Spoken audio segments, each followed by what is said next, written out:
तो बात करेंगे जीएस पेपर 4 में एथिक्स के अंदर पीवाईक्यूज में 2017 के अंदर सेक्शन बी में कौन कौन से क्वेश्चन आए थे। टोटल यहाँ पे हम 7 क्वेश्चन देखेंगे यार। 7 नंबर क्वेश्चन देखते हैं। 7 नंबर क्वेश्चन क्या है? If a country is to be corruption free and became a nation of beautiful minds, I strongly feel there are 3 key societal members who can make a difference. They are the father, the mother and the teacher. Abdul Kalam जी ने कहा था, है ना। ये quotation तो मैं एक बोल सकता हूँ कि रिपीटेड है यार, है ना। शायद 2020 में ये क्वेश्चन, ये सेम टू सेम इसी प्रकार का क्वेश्चन रिपीटेड था, ठीक है। सो आप कौन बोलता है यार, अगर इसी तो मैं कर रहा हूँ यार, क्वेश्चन प्रीवियस है क्वेश्चन के, बिकॉज क्वेश्चन रिपीट होते हैं, थीम्स रिपीट होते हैं। आप क्या कर सकते हो, आप जो आंसर लिख रहे हैं वहां से आंसर चुरा के, इंट्रोडक्शन चुरा के, बॉडी चुरा के, एग्जाम्पल चुरा के वहां पे लिख सकते हो। बिकॉज आप समझना, हर इंसान यहाँ पे यूपीएससी के अंदर टॉप करने के लिए 45% चाहिए यार, पास होने के लिए नहीं, टॉप करने के लिए। तो आप समझ सकते हो चीजें कितनी वास्ट है यहाँ पे, ठीक है। इसीलिए हमको प्रीवियस ईयर क्वेश्चन पे स्टिक रहना है, जो चीजें वहाँ पे हैं उससे एकदम अच्छे से प्रिपेयर करना है। और जो वेग चीजें हैं जो कि कहीं से भी आ जाएंगी वो तो कोई नहीं बना पाएगा, लेकिन जो प्रीवियस ईयर क्वेश्चन से, जो रिपीटेड थीम से क्वेश्चन आ रहा है उसका आंसर हमको अच्छे से लिख के आना है, ठीक है। सो फिर से पढ़ते हैं question. If a country is to be corruption free and became a nation of beautiful minds, I strongly feel there are 3 key societal members who can make a difference, the father, mother and the teacher, ठीक है। तो इस प्रकार के जो अब्दुल कलाम जी का coat है उसको हमको बताना है यार, ठीक है। तो सबसे पहले तो हम इंट्रोड्यूस कर सकते हैं इस प्रकार के जो आंसर्स क्वेश्चन है उसमें हम इंट्रोड्यूस कर सकते हैं। बट यहाँ पे हमको करप्शन की बात की जा रही है, ठीक है। तो हम लोग थोड़ा सा करप्शन के बारे में सकते हैं, अबाउट करप्शन, है ना, या फिर स्टेटमेंट को एक्सप्लेन कर सकते हैं। उसके बाद बॉडी में हमको क्या करना है भाई, डिफरेंट जो रोल्स प्ले करते हैं ना, एग्जाम्पल्स के साथ हमको बताना है। Role of father, role of mother and role of teacher. Father का रोल एग्जाम्पल्स के साथ, मदर का रोल एग्जाम्पल्स, एक एग्जाम्पल्स देंगे बिकॉज 150 वर्ड में लिखना है ना, ठीक है। तो एक एग्जाम्पल काफ़ी है थोड़ा सा डिस्क्राइब करने के बाद, है ना। लास्ट में हमारे पास कंक्लूजन में क्या करेंगे यार, एक सम अप स्टेटमेंट या फिर रिलेवेंट स्टेटमेंट के साथ, एक पर्सपेक्टिव स्टेटमेंट के साथ यहाँ पे क्या कर देंगे, कंक्लूड कर देंगे। सो स्टार्ट करते हैं भाई। देखो यहाँ पे हम बोल सकते हैं कि देखो ये जो फेमस कोट है अब्दुल कलाम जी का, ये क्या को हाईलाइट कर रहा है, it is highlighting the crucial role of um, father, mother and teacher, जो कि क्या करते हैं, किसी भी इंसान के कैरेक्टर को, उसकी जो वैल्यू सिस्टम है, किसी भी यंग पर्सन को, बच्चे को जो बड़ा होते हैं ना, उसमें बहुत इंपॉर्टेंट रोल प्ले करते हैं ना। तो ये बोलते हैं अब्दुल कलाम जी की, ये 3 लोग जो हैं, फादर, मदर एंड टीचर, है ना, ये ऐसे सोसाइटल मेम्बर्स हैं जो कि डिफरेंस ला सकते हैं, है ना, in creating what, corruption free and equitable society. So एक प्रकार से in this famous coat,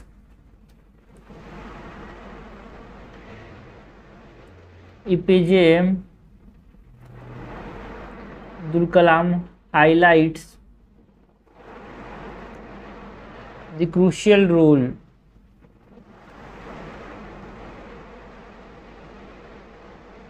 that father,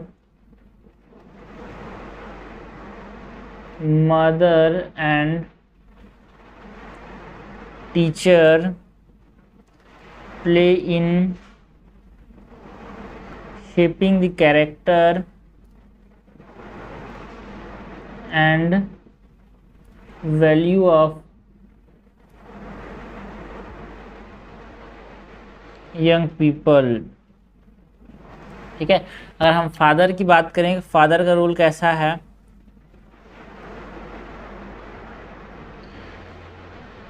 देखो फादर जनरली क्या होते हैं भाई, हेड ऑफ द फैमिली होते हैं, generally the role model for his children, है ना। If he lead a honest and ethical life, it will influence the children to do so the same, क्योंकि father can teach their children the importance of integrity, honesty and hard work.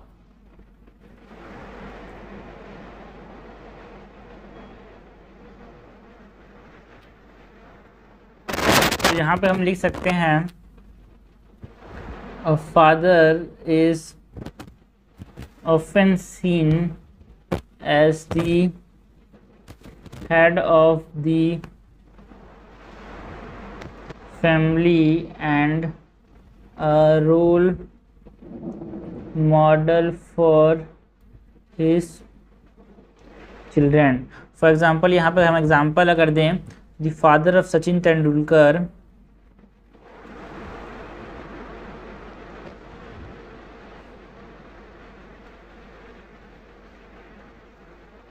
instilled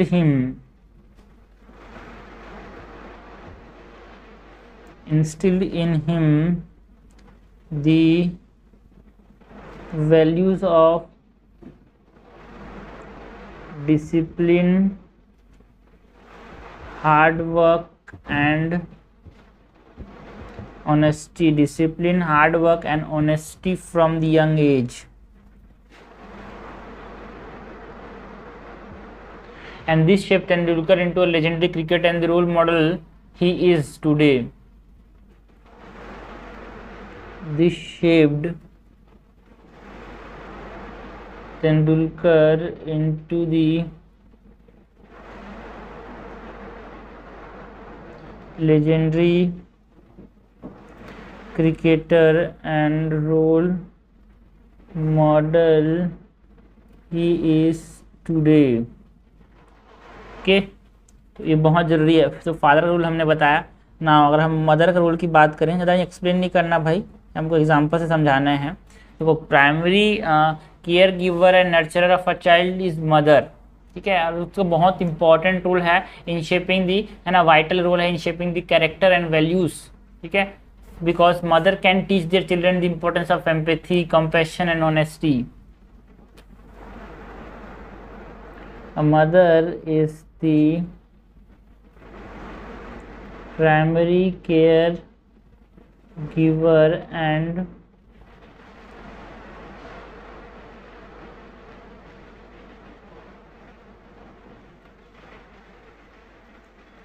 for example अगर हम बात करें तो इंदिरा गांधी जो first female prime minister थी, वह है ना, was deeply influenced by her mother Kamala Nehru.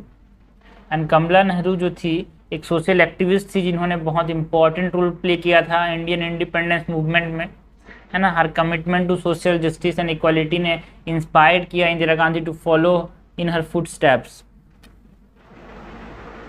Indira Gandhi India's first female prime minister was deeply influenced by her mother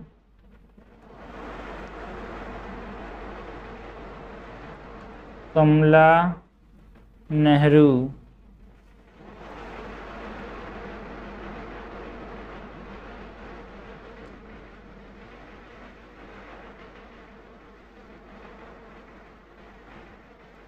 So Kamala Nehru was a social activist and play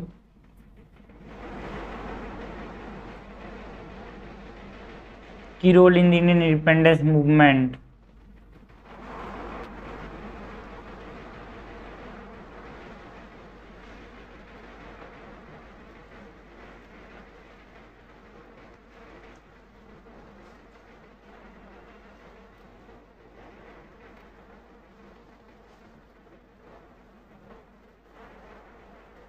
है ना, इनका जो कमिटमेंट था for social justice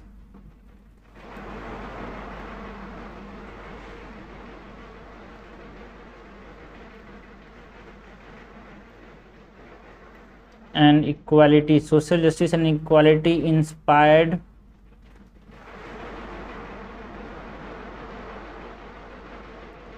Indira Gandhi to follow in her footsteps. Okay, तो हमने mother का example देखा भाई, कैसे मदर का इम्पोर्टेंस है. नाउ टीचर की बात करें, because teacher is responsible for shaping the minds of young children and imparting knowledge, values and skill. A teacher is responsible for shaping the minds of young children and imparting knowledge, values and skills। For example हम बात करें तो जो S Radha Krishnan थे, एक philosopher, एक teacher थे, जिन्होंने, है ना, जो बिकम सेकेंड प्रेसिडेंट भी बने। He was an advocate of education and believed that it was essential for developing ethical and moral values in young people, है ना। हम यहाँ पे एपीजे अब्दुल का एग्जाम्पल दे सकते हैं, जो कि प्रेसिडेंट थे खुद, है ना, जिनकी टीचर जो थे सुब्रमण्यम अय्यर, बिकॉज अय्यर का स्ट्रिक्ट जो डिसिप्लिनरियन एंड जो अप्रोच था, है ना, जो कि कलाम के अंदर स्ट्रॉन्ग वर्क एथिक्स लाया for science and technology. Doctor APJ Abdul Kalam was deeply influenced by his teachers Shiva Subramania Iyer. Iyer was a strict disciplinarian and instilled in Kalam a strong work ethics and a love for science and technology.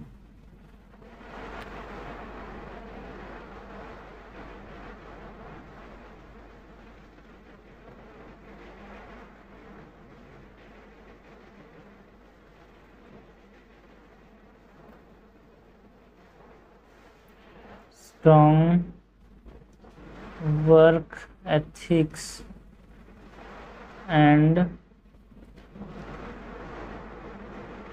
a love for science and technology। तो ये importance बता रहे teacher का। Last में हम conclude कर सकते हैं by mentioning that thus the father, mother and teacher play a vital role in shaping the moral and ethical values of an individual and in the Indian society। हम यहाँ पे बता सकते हैं कि it is essential to recognize and appreciate the role of father, mother and teacher, है ना, that plays, है ना, play in shaping the character of young people, है ना, and to provide them with the support and resource they need to continue to do so। और भी बोल सकते हैं कि देखो, by instilling in young people a sense of responsibility, empathy and compassion, they can help create a corruption free and equitable society. ठीक है, so इस प्रकार से हम कंक्लूड करेंगे by mentioning that it is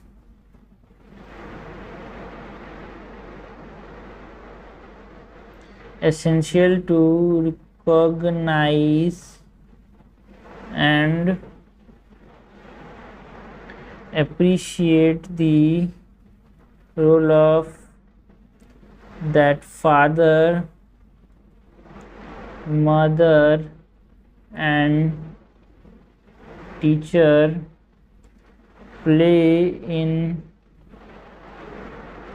shaping the character of a young people and to provide them with the support and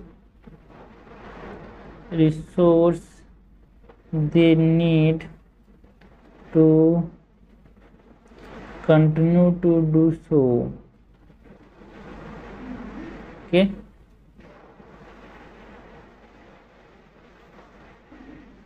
सो इस प्रकार से हम इसको कंक्लूड कर सकते हैं। ठीक है, क्वेश्चन क्या था भाई? क्वेश्चन था, if a country is to be corruption free and became a nation of beautiful minds, it strongly feel there are 3 key societal members who can make a difference. They are the father, mother and the teacher.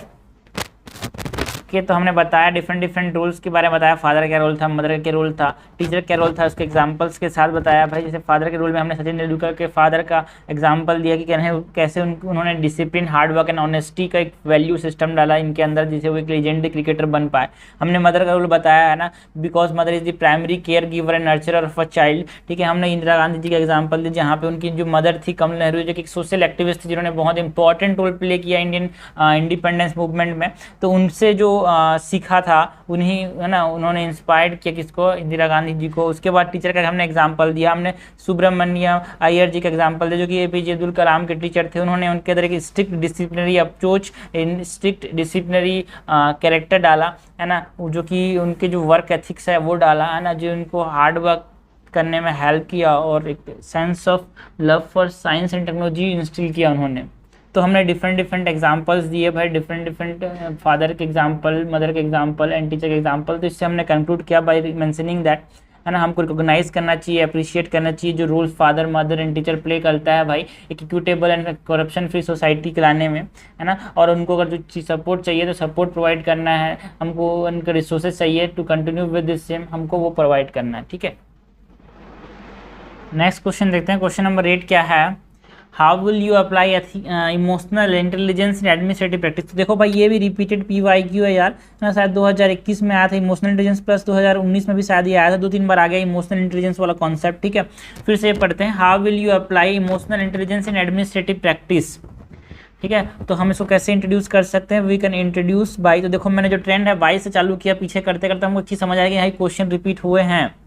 ठीक है, चीज़ें repeat हुई हैं तो हमको अच्छे से करना है, चीज़ों को नोट्स बना के रखने हैं, और वही जो मैं बना रहा हूँ वही है। ठीक है यार, तो फोड़ के लिख देना बस। इंट्रोडक्शन में हम क्या लिख सकते हैं, बस थोड़ा समझना जरूरी है कि क्या क्वेश्चन ने पूछा है। जहाँ पे थोड़ा मोड़ा घुमाया क्वेश्चन को, थोड़ा आखिरी में करो उस क्वेश्चन को, बट जो स्ट्रेट फॉरवर्ड क्वेश्चन को पहले करना है। सबसे पहले इंट्रोडक्शन में क्या करेंगे, डिफाइन करेंगे इमोशनल इंटेलिजेंस को,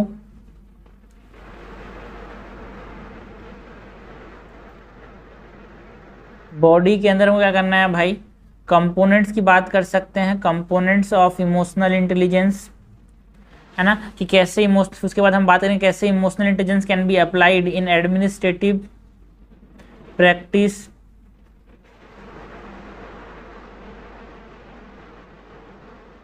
है ना। इसको हम एग्जांपल्स के साथ यहाँ पे सब्सटेंशिएट कर सकते हैं। उसके बाद कंक्लूजन में हम क्या करेंगे भाई, सिग्निफिकेंस की बात कर सकते हैं, significance of emotional intelligence. Okay, so start करते हैं भाई। What is emotional intelligence. पहली बात तो emotional intelligence refers to the ability to understand and manage one own emotion and those of other. ठीक है, खुद के इमोशन को मैनेज करना और समझना। Emotional intelligence refers to the ability to understand and manage one's own emotions and those of other।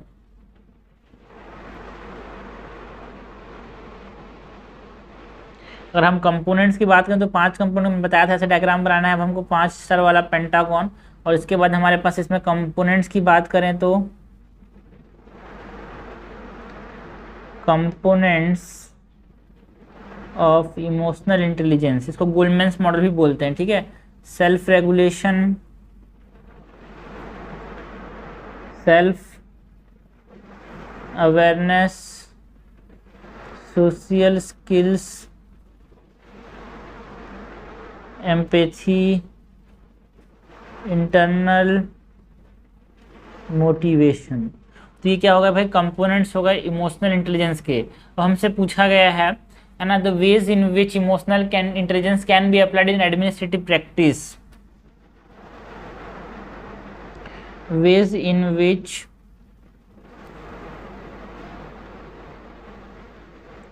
Emotional intelligence can be applied in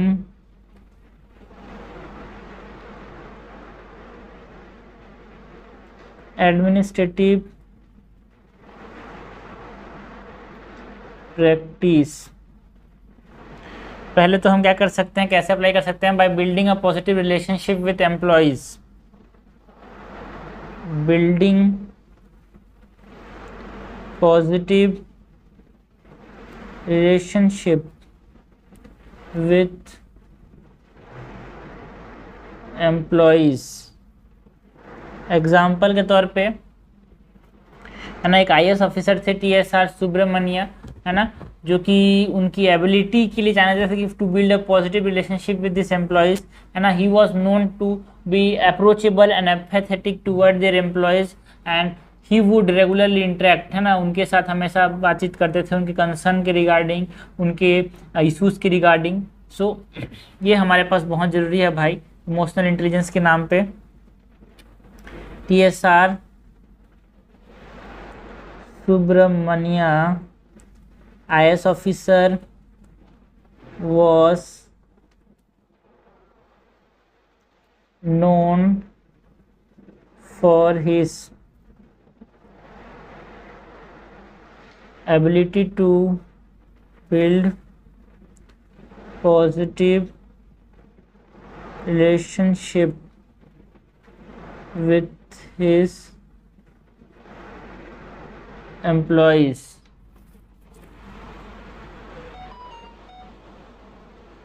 ठीक है, तो इसको छोड़ते हैं, है ना। इज नोन फॉर, इसको ऐसे नहीं लिखेंगे भाई, पॉजिटिव रिलेशन का मतलब क्या है, was known to be approachable and empathetic toward his, approachable and empathetic toward his employees and would regularly interact with them।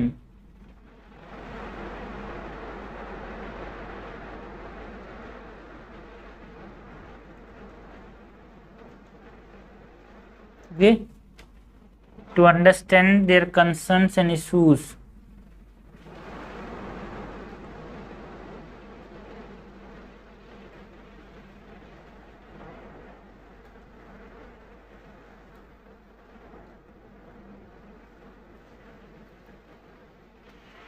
तो इस प्रकार से हम क्या कर सकते हैं, इमोशनल इंटेलिजेंस को डाल सकते हैं किसके अंदर, एडमिनिस्ट्रेटिव प्रैक्टिस के अंदर, है ना। अगर हमने अच्छे से मैनेज किया, है ना, इमोशनल इंटेलिजेंस का और कहाँ पे रोल है भाई, इन मैनेजिंग कॉन्फ्लिक्ट्स। यहाँ पे हम एग्जांपल दे सकते हैं ऑफ किरण बेदी का, जो कि लेफ्टिनेंट गवर्नर थे पुडुचेरी का, है ना। वो एक सिविल सर्वेंट थे, जो कि first IPS female IPS officer थे यार, है ना। Effectively manage conflicts in her administrative practice because she was known for her ability to listen to all sides of a conflict, understand the underlying emotion and issues and work with all the parties to find a resolution। ठीक है, and सबकी needs को fulfil करे। Kiran Bedi was known for her ability to listen to all sides of a conflict, understand the underlying emotions and issues and work with all parties to find a resolution that fulfills everyone's need। ठीक है, और भी example दे सकते हैं, like कैसे emotional intelligence का role है in decision making. यार डिसीजन मेकिंग कैसे इम्प्लीमेंट कर सकते हैं इसको, है ना, मतलब सम वेज जिससे हम emotional intelligence can be applied in decision making, emotional intelligence can be applied. यहाँ पे हम एग्जांपल दे सकते हैं एस परशुरामन का, जो कि एक तरह से चीफ सेक्रेटरी थे भाई हमारे पास तमिलनाडु के, है ना। वो बहुत सारे इन्होंने, जैसे कि एग्जांपल के तौर पे इन्होंने बहुत सारे ऐसे प्रोग्राम इम्प्लीमेंट किए to provide what, financial assistance to families of deceased government employees which help to address the emotional needs of the family. S Parasuraman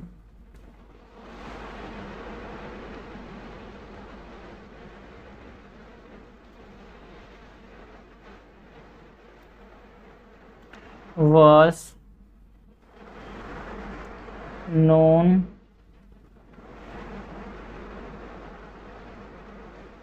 for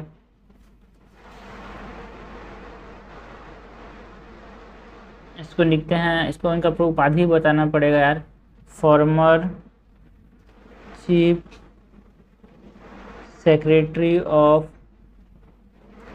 Tamil Nadu was known for his ability to make decisions that were sensitive to the emotional needs of the stakeholder.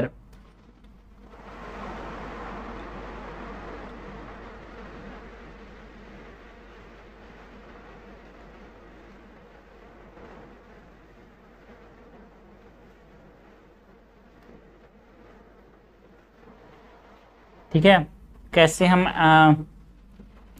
Apply कर सकते हैं, हम कैसे emotional intelligence को लगा सकते हैं, apply कर सकते हैं इन मैनेजिंग व्हाट, स्ट्रेस,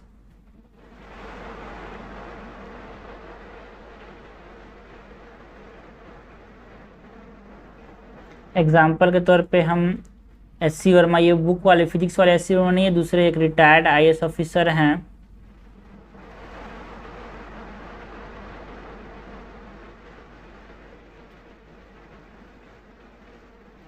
है ना, इज एन एग्जाम्पल, है ना, हु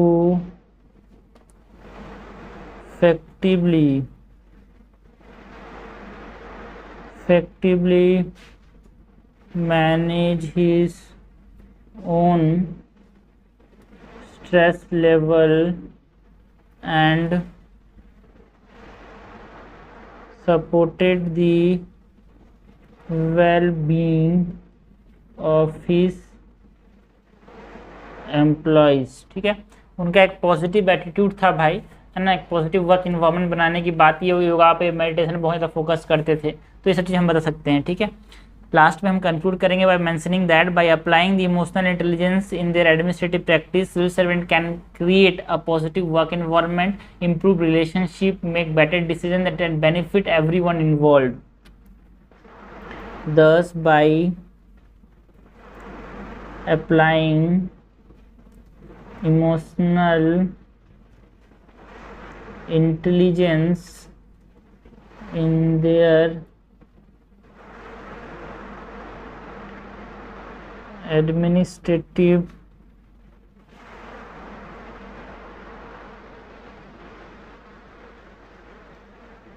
practice, civil servant, देर नहीं भाई, आवर, दूसरे को ही बनाना है क्या, खुद नहीं बनना क्या है। Thus, by applying emotional intelligence in our administrative practice, civil servant can create a positive work environment, improve relationship, positive work environment, improve relationship and make better decision that benefit everyone। देखो भाई, मैंने बहुत ज़्यादा लिखा है 150 word के हिसाब से, तो आप 4 पॉइंट मैंने जो डिसीजन मेकिंग बता सकते हो। देख, आप मैनेजिंग स्ट्रेस को हटा दो यार, डिसीजन मेकिंग एग्जांपल देना, मैनेजिंग कॉन्फ्लिक्ट्स में एग्जांपल देना, बिल्डिंग पॉजिटिव रिलेशनशिप में एग्जांपल देना। तो हाँ, मैंने ज़्यादा लिखा है, आप उसको कट शॉर्ट कर सकते हो। ठीक है, क्वेश्चन क्या था यार, how will you apply emotional intelligence in the administrative practice, तो हमने पहले तो इंट्रोड्यूस किया by mentioning what is emotional intelligence. It refers to the ability to understand and manage one, खुद का emotion and those of other. 5 components की बात की, इसको गोल्डमैन्स रूल भी बोलते हैं। Self regulation, self awareness, internal motivation, empathy and social skills. हमने बताया कि कैसे इमोशनल इंटेलिजेंस को हम डिफरेंट एडमिनिस्ट्रेटिव प्रैक्टिस में अप्लाई कर सकते हैं। For example in building a positive relationship, जहाँ पे हमने TSR सुब्रमण्य का एग्जाम्पल दिया, जो कि एम्पैथेटिक थे, अप्रोचेबल थे फॉर हिज एम्प्लॉयज, जिनसे उनकी कंसर्न, उनकी इशूज़ को वो समझ पाते थे, अंडरस्टैंड कर पाते थे, सॉल्व कर पाते थे। कॉन्फ्लिक्ट मैनेज करने में हम इस्तेमाल कर सकते हैं, जैसे कि कैन बेदी का हमने एग्जांपल दिया, जिन्होंने है ना all sides of the conflict को सुनने में बहुत ज़्यादा ध्यान दिया, है ना। तो जो इमोशंस थे, जो इशूज़ थे, उसको है ना अच्छे से समझा और एक तरह से रेजोल्यूशन लिया, जिससे सारे के सारे नीड्स, सबके मैक्सिमम लोगों की नीड्स यहाँ पे फुलफिल हो, है ना। डिसीजन मेकिंग में हमने एग्जांपल दिया एस परशुरामन का, जिन्होंने हमारे पास इमोशनल नीड्स को सारे, जो कि सेक्रेटरी थे, फॉर्मर चीफ सेक्रेटरी थे यार, है ना, उन्होंने सारे के सारे स्टेक होल्डर्स की सेंसिटिव भी जाने थे फॉर सेंसिटिव इन चीज़ों पे डिसीजन लेने के लिए, क्योंकि सारे इमोशनल नीड्स को फुलफिल करने की कोशिश करते थे स्टेक होल्डर्स का। हम बात किए कि हम कैसे मैनेजिंग स्ट्रेस में भी इस्तेमाल कर सकते हैं इमोशनल इंटेलिजेंस का। फॉर एग्जांपल एस वर्मा, जो कि अपने स्ट्रेस को मैनेज करने में बहुत जाना जाते थे। फॉर एग्जांपल ये क्या क्या प्रैक्टिस करते थे यार, योगा एंड मेडिटेशन क्लासेस चलाते थे। लास्ट में हमने कंक्लूड किया बाय मेंशनिंग दैट जैसे जैसे हमारे पास ये जो एडमिनिस्ट्रेटिव सिविल सर्वेंट्स है, अगर हमने आपस में ये जो इमोशनल इंटेलिजेंस को लागू किया अपने ऊपर, तो एक पॉजिटिव वर्क इन्वायरमेंट बना सकते हैं, रिलेशनशिप को इंप्रूव कर सकते हैं, बेटर डिसीजन ले सकते हैं, जो कि सारे लोगों को, मैक्सिमम लोगों को बेनिफिट, जो कि इन्वॉल्व लोग हैं उनको बेनिफिट कर सकता है। तो बात करते हैं क्वेश्चन नंबर 9 की यार। क्वेश्चन नंबर 9 क्या है, strength, peace and security are considered to be the pillars of international relation elucidate. ठीक है, हमको बात करनी है कि इसकी इंटरनेशनल रिलेशन में पिलर्स की, like strength, peace and security की। फिर से क्वेश्चन पढ़ते हैं यार, strength, peace and security are considered to be the pillars of international relation elucidate. ठीक है, तो हम इंट्रोड्यूस कर सकते हैं by defining about international relation, because ethics में इंटरनेशनल रिलेशन के बारे में आया है, तो आपको थोड़ा सा इंटरनेशनल रिलेशन के बारे में बताना पड़ेगा।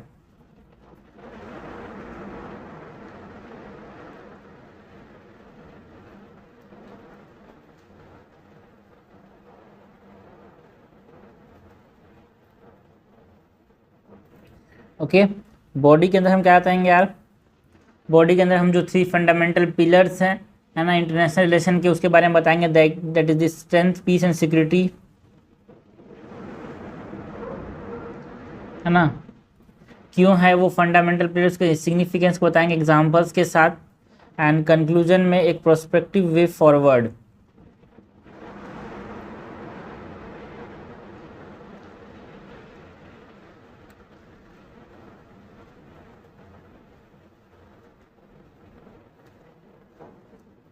इस प्रकार से हम कंक्लूड कर सकते हैं। तो देखो एथिक्स में भी चीज़ें आ सकती हैं, सीधे आपको देखो एथिक्स में जो वैरायटी ऑफ क्वेश्चन हैं वो समझने जरूरी है भाई, किस प्रकार से क्वेश्चन आते हैं और हमको किस प्रकार से उसका आंसर लिखना है। बिकॉज देखो एक ओवरनाइट प्रोसेस नहीं है भाई, इट टेक टाइम। ठीक है ना, चीज़ें तुरंत नहीं होती, बहुतों को सालों लग जाते हैं मेंस क्लियर करने में, इंटरव्यू तक पहुंचने में और एग्जाम क्लियर करने में। तो उसके लिए आपको समय लगेगा यार, 2 दिन का खेल नहीं है, तो समय दो, है ना। चीज़ें एक दिन में नहीं होती, बट हाँ एक दिन जरूर होती है। सो क्वेश्चन की बात करते हैं, आंसर की बात करते हैं। So international relation refers to what, it refers to the interaction between nations, जिसमें डिप्लोमेटिक रिलेशंस आते हैं, ट्रेड एग्रीमेंट आते हैं, मिलिट्री अलायंस आते हैं।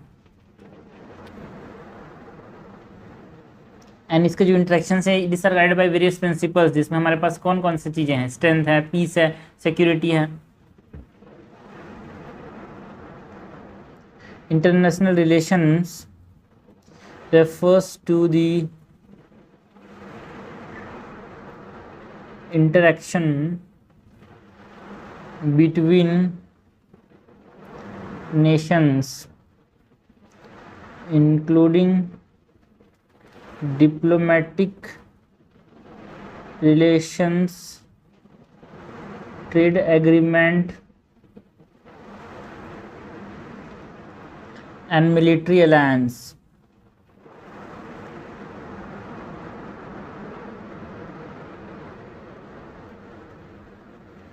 तो जो पिलर्स हैं इंटरनेशनल रिलेशन के, 3 पिलर्स हैं भाई, कौन कौन से, क्वेश्चन नहीं बता दिया यार। पिलर्स ऑफ इंटरनेशनल रिलेशन, जिसमें चीज़ें कौन कौन सी आती हैं, स्ट्रेंथ, सिक्योरिटी एंड पीस। इससे पहले तो हम बताएंगे स्ट्रेंथ, स्ट्रेंथ क्या चीज़ है और इसके एग्जांपल देंगे यार।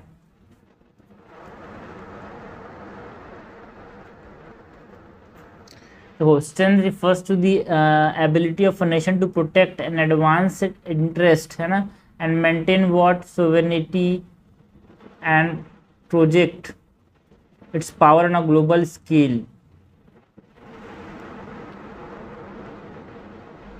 ठीक है, तो आप इसको एक्सप्लेन कर सकते हो, बट देखो एक्सप्लेन नहीं कर भाई 150 वर्ड का आंसर सीधा एग्जाम्पल देके हम यहाँ पे आगे बढ़ेंगे।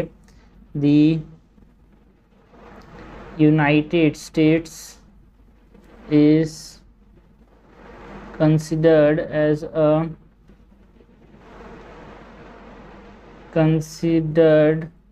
a superpower due to its military strength and economic dominance,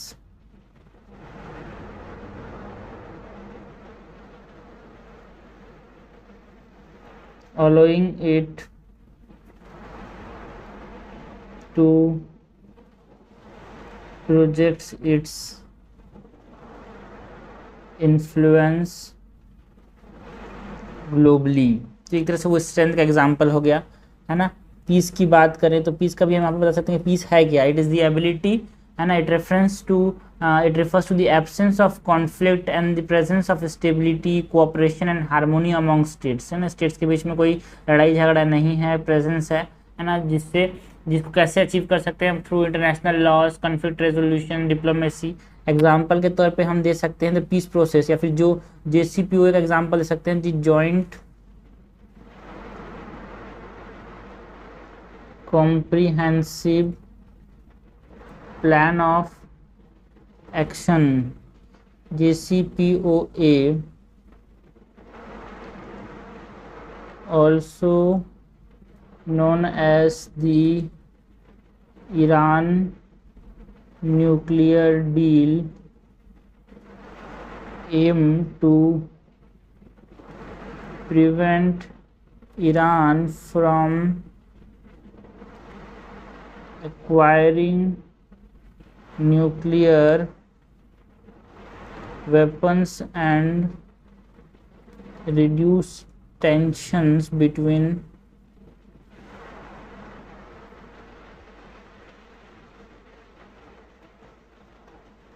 Iran and other nation।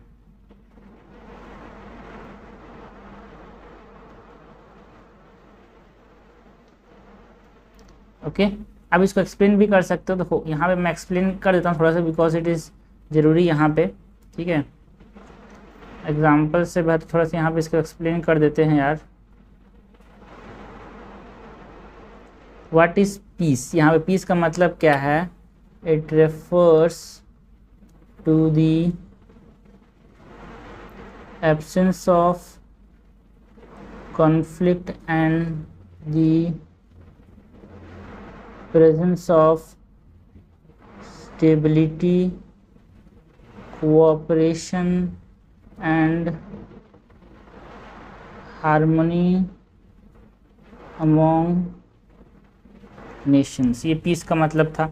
Strength भी हम थोड़ा सा एक्सप्लेन कर सकते हैं यार। ठीक है, मैंने एग्जाम में सीधा आंसर लिख के बढ़ सकते हो, बट हाँ चीज़ों को समझाने के लिए यहाँ पे मैं एक्सप्लेन थोड़ा कर देता हूँ, है ना। नहीं तो एग्जाम में आप सीधा 50 वर्ड में ना एग्जाम्पल दे के आगे बढ़ सकते हो। ठीक है, so what is strength, it refers to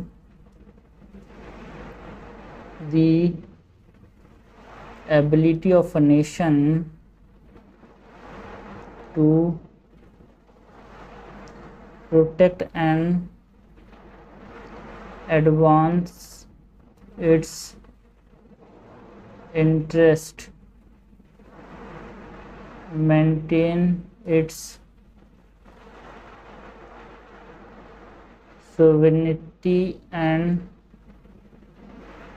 project its power on a global scale। Okay, तो मैं पीस की बात कर ली, स्ट्रेंथ की बात करी। अब सिक्योरिटी क्या होता है यार। इंटरनेशनल रिलेशन के रेफरेंस से बात करेंगे। इट इज़ द एबिलिटी और it is the first the protection of Nations people territory and interest from external and internal threats, refers to the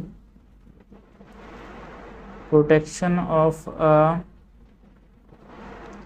nation's people,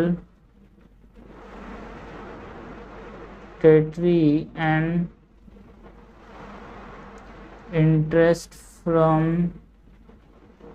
external and internal threats। Example के तौर पे हम NATO की बात कर सकते हैं। NATO form what it is, it form a collective security to its member nation against external threat. The NATO was formed to provide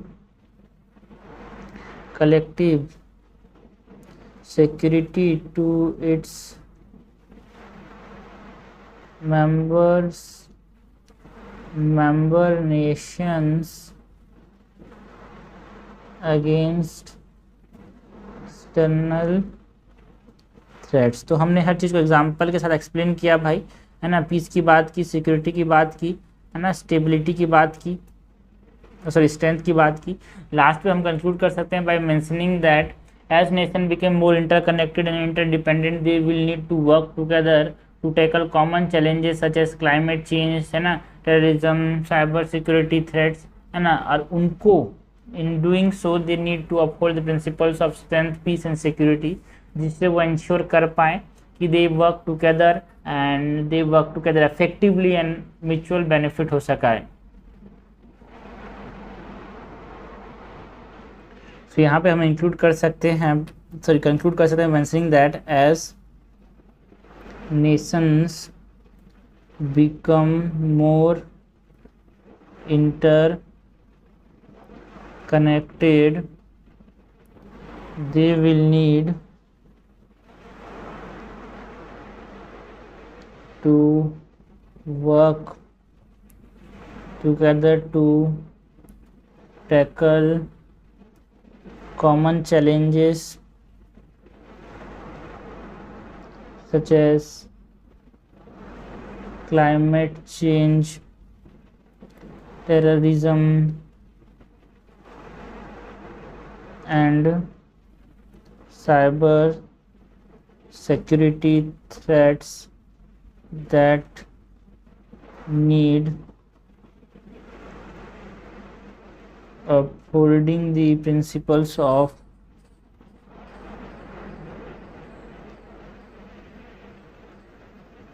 strength, peace and security। Okay, so इस प्रकार से हम इसको कंक्लूड कर सकते हैं भाई। ठीक है, क्वेश्चन क्या था? क्वेश्चन था strength, peace and security are considered to be the pillars of international relation elucidate. देखो मैंने 150 वर्ड के हिसाब से नहीं लिखा है, आप कट करना, मैं बार बार बता रहा हूँ यार। देखो मैं 250 वर्ड के हिसाब से थोड़ा 300 के आसपास जा रहा होगा, लेकिन हाँ एग्जाम्पल में आपको एग्जाम में कैसे लिखना है, ये डायग्राम बना सकते हो, स्ट्रेंथ सीधा एग्जाम्पल देकर आगे बढ़ सकते हो, पीस में एग्जाम्पल देके, है ना, सिक्योरिटी में एग्जाम्पल देके, और आप सीधा कंक्लूजन तो वही रहेगा। ठीक है, सो हमारे पास क्वेश्चन क्या था, फिर से पढ़ते हैं। Strength, peace and security are considered to be the pillars of international relation elucidate. ठीक है, तो हमने इंट्रोड्यूस किया by mentioning what is international relation यार, है ना। आपस में इंटरेक्ट करते हैं डिप्लोमेटिक रिलेशंस के थ्रू, ट्रेड एग्रीमेंट्स के थ्रू एंड मिलिट्री अलायंस के थ्रू, उसको हम क्या बोल रहे हैं, इंटरनेशनल रिलेशन बोल रहे हैं, जिसमें 3 मेन पिलर्स हैं, स्ट्रेंथ का, पीस का, सिक्योरिटी का। सबसे पहले स्ट्रेंथ क्या है यार, अपनी एबिलिटी, नेशन की एबिलिटी को प्रोटेक्ट कर पाए, एडवांस करके अपने लोगों की इंटरेस्ट को, सोवेनिटी मेंटेन कर पाए, एंड प्रोजेक्ट कर पाए दूसरों के ऊपर पावर एक ग्लोबल स्केल पे, उसको हम क्या बोल रहे हैं, है ना, उसको हम क्या बोल रहे हैं, स्ट्रेंथ बोल रहे हैं। एग्जांपल के तौर पे हमने यूएस का एग्जांपल दिया, जिसको आज सुपर पावर कंसीडर किया जा रहा है because of its military strength, because of economic dominance. ठीक है, हमने उसके बाद पीस की बात की। पीस का मतलब क्या है ना, कॉन्फ्लिक्ट का कम एब्सेंस होना, it is refers to peace, जिसमें हमारे पास प्रेजेंस ऑफ व्हाट, स्टेबिलिटी होता है, कोऑपरेशन होता है, हार्मोनी होता है स्टेट अमॉन्ग द स्टेट, जिसमें हमने JCPOA एक एग्जांपल दिया, joint comprehensive plan of action, जहाँ पे ईरान न्यूक्लियर डील भी कहा जाता है जिसको, है ना, जिसमें उसको मना किया गया है कि आप न्यूक्लियर वेपन एक्वायर नहीं कर सकते, जिससे आप टेंशन जो है ईरान और दूसरे स्टेट्स का, वो हम क्या कर सकते हैं, कम कर सकते हैं। उसके बाद सिक्योरिटी की बात की भाई, सिक्योरिटी मतलब क्या है, पीपल का, टेरिटरी का, इंटरेस्ट का, पीपल का इंटरेस्ट को बचा के रखना एक्सटर्नल इंटरनल थ्रेट से, उसको हमने बोला सिक्योरिटी। जिसमें नेटवर्क एग्जांपल की बात की, यहाँ पे कलेक्टिव सिटी ऑर्गेनाइजेशन है ये, है ना, नॉर्थ अटलांटिक ट्रीटी ऑर्गेनाइजेशन, जो कि प्रोवाइड करता है collective security to its member nation, कि बाहर से कोई अटैक करता है एक आदमी पे तो सब पे हमला माना जाएगा। लास्ट में हमने कंक्लूड किया बाय मेंशनिंग दैट कि जैसे जैसे देश बढ़ रहे हैं आगे 21st सेंचुरी में, they are becoming more interconnected, है ना। सो जिसकी वजह से क्या हो रहा है, जो कॉमन चैलेंजेस हैं like climate change, terrorism and cyber security threats, उसको अगर हमको टैकल करना है तो हमको क्या करना चाहिए, हमको जो प्रिंसिपल्स हैं of international relation like strength, security and peace को हमारे पास अपहोल्ड करना बहुत जरूरी है यार। नेक्स्ट क्वेश्चन देखते हैं। क्वेश्चन नंबर 10 क्या है यार, The crisis of ethical values in modern time is traced to a narrow perception of the good life discuss। ठीक है, हमको बात करनी है क्राइसिस ऑफ एथिकल वैल्यूज की। फिर से पढ़ते हैं question. The crisis of ethical values in modern times is traced to the narrow perception of good life discuss. ठीक है, सबसे पहले तो हम यहाँ पे इंट्रोड्यूस कर सकते हैं। कैसे इंट्रोड्यूस कर सकते हैं भाई, बाय गिविंग एग्जांपल्स और giving an emphasis of the statement, है ना। यहाँ पे थोड़ा सा या फिर ब्रीफ में एथिक्स के बारे में बता सकते हैं। तो यहाँ पे ये है क्या, क्राइसिस ऑफ एथिकल वैल्यू का मतलब क्या, एक तरह से हम स्टेटमेंट को बताएंगे। ठीक है,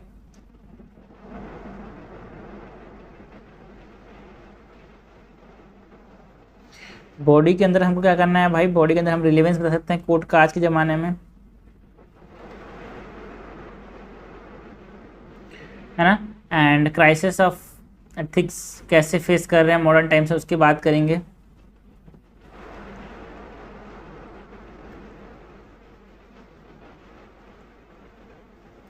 एग्जाम्पल्स के साथ। ठीक है, कंक्लूजन में हम क्या करेंगे, प्रोस्पेक्टिव वे फॉरवर्ड के साथ कंक्लूड कर देंगे।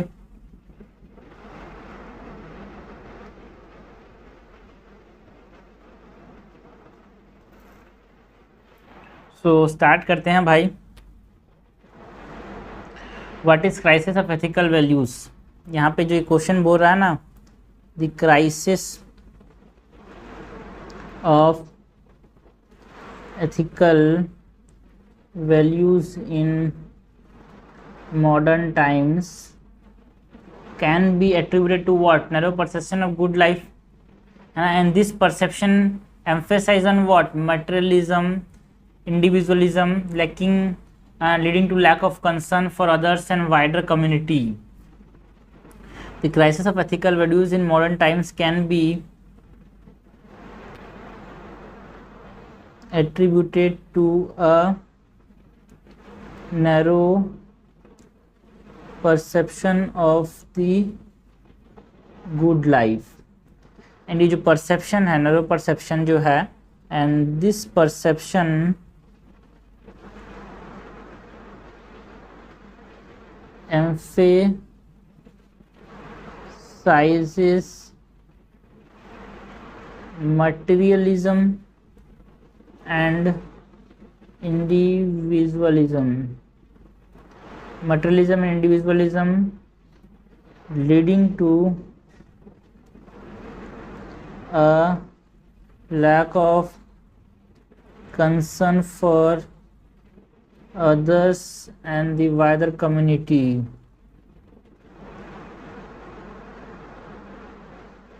ठीक है, तो ये हमने इंट्रोड्यूस किया। नाउ चीज़ों को थोड़ा सा एक्सप्लेन करेंगे कि देखो, फर्स्टली हमारे पास जो मटेरियलिज्म या फिर कंज्यूमरिज्म का जो कॉन्सेप्ट है मॉडर्न सोसाइटी के अंदर, है ना, वहाँ पे हमारे पास लॉस ऑफ एथिकल वैल्यूज देखने को मिला है यार।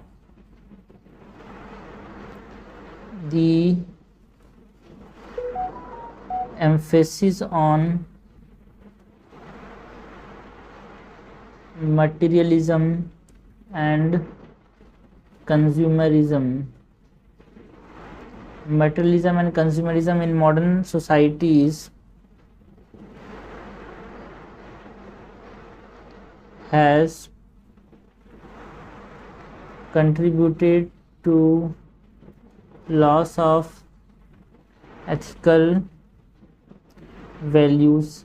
एग्जाम्पल के तौर पर अगर हम बात करें तो जो फैशन इंडस्ट्री है is a major contributor to the environmental degradation and labour exploitation. However, बहुत सारे consumers they are continue to prioritize the fashion trends and designer brands rather than considering that इसका एक ethical implication है यार for their purchasers. The fashion industry is a major contributor to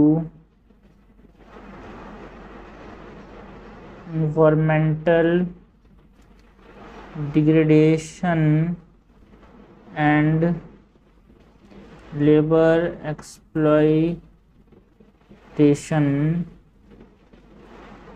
However, many consumers continue to prioritize fashion trends and designer brands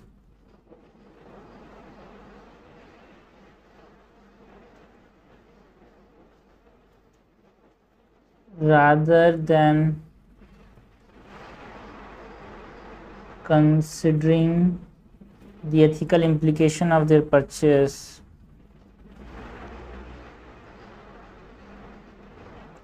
The ethical implications of their purchase. ठीक है, तो ये जो narrow perception है of good life, यहाँ पे this narrow perception of good life जो है विच प्रायोरिटाइज पर्सनल सर्टिफिकेशन है ना, जो पर्सनल जो पर्सनल सेटिस्फेक्शन या फिर जो पर्सनल स्टेटस है वो प्रायोरिटाइज कर रहे हैं उसको है ना ओवर दी एथिकल कंसर्न, जिससे क्या हो रहा है that leads to lack of concern for the environment and labour exploitation हो रहा है यार फैशन इंडस्ट्री के अंदर. तो ये हमने पहले एक तरह से इस कोटेशन को एक्सप्लेन किया. देखो पहले तो हमने एम्फेसाइज किया मटेरियलिज्म एंड कंज्यूमरिज्म की है ना. Secondly the emphasis on individualism, modern society के अंदर जो एम्फेसिस है किसका, इंडिविजुअलिज्म का, उसकी वजह से भी हमारे पास दिक्कत आ रहा है. द एम्फेसिस ऑन इंडिविजुअलिज्म, जहाँ पे लोग क्या है सेल्फ इंटरेस्ट को प्रायोरिटाइज दे रहे हैं है ना, सेल्फ इंटरेस्ट को ज़्यादा प्रायोरिटी दे रहे हैं as compare to the needs and wellbeings of other के मुकाबले. So the emphasis on individualism in modern society has also contributed to loss of ethical values.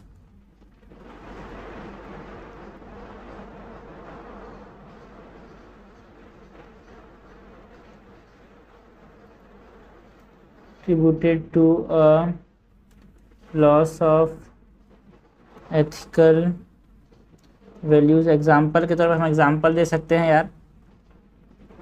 देखो जो इनकम इनइक्वालिटी है it continues to be a major issue in many countries around the world. However many individual जो कि continue to prioritize their own financial success rather than advocating for the policies जिससे income inequality कम हो and promote good life. तो जो उनका narrow perception है कि हम अपनी ज़िंदगी हम अपने लिए पैसा कमाएंगे, दूसरे को ध्यान नहीं देंगे है ना, प्रायोरिटाइज कर रहे हैं कि अपने इंडिविजुअल सक्सेस को प्रायोरिटाइज कर रहे हैं और एथिकल कंसर्न है ना, जिससे क्या हो रहा है इनकम इनइक्वालिटी बढ़ते ही जा रहा है, सोशल जस्टिस इशू आते ही जा रहे हैं. सो इसका एग्जाम्पल दे सकते हैं इंडिविजुअलिज्म का. Income inequality continues to be a major issue in many countries around the world. However, many individuals continues to prioritize their own financial success rather than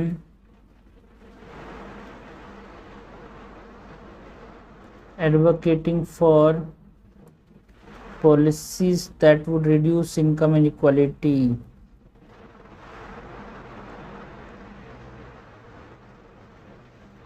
And promote what? Promote the common good, जिनका यहाँ पे narrow perception है upon, है ना, of good life, यहाँ पे जो है कि प्रायोरिटाइज कर रहे हैं इंडिविजुअल सक्सेस को और एथिकल कंसर्न, वो यहाँ पे it is leading to lack of concern for inequality and social justice issue आ रहे हैं। सो फाइनेंशियल सक्सेस के चक्कर में इनइक्वालिटी एंड कॉमन गुड को लाने से रोक रहा है। तो इस प्रकार से हम इसको लिख सकते हैं यार, ठीक है। सो और भी बहुत सारे एग्जांपल दे सकते हैं, लाइक फॉर एग्जांपल जो करप्शन है पॉलिटिक्स का, उसकी बात कर सकते हो, बिकॉज वहाँ पे जो narrow perception about personal gain, तो उससे क्या हो रहा है, करप्शन हो रहा है यार। सेल्फ इंटरेस्ट को वहाँ पे वो प्रायोरिटाइज दे रहे हैं as compare to serving the public, है ना। They are engaging in what unethical behaviours, accepting bribes and engaging in nepotism, उसका एग्जाम्पल दे सकते हैं।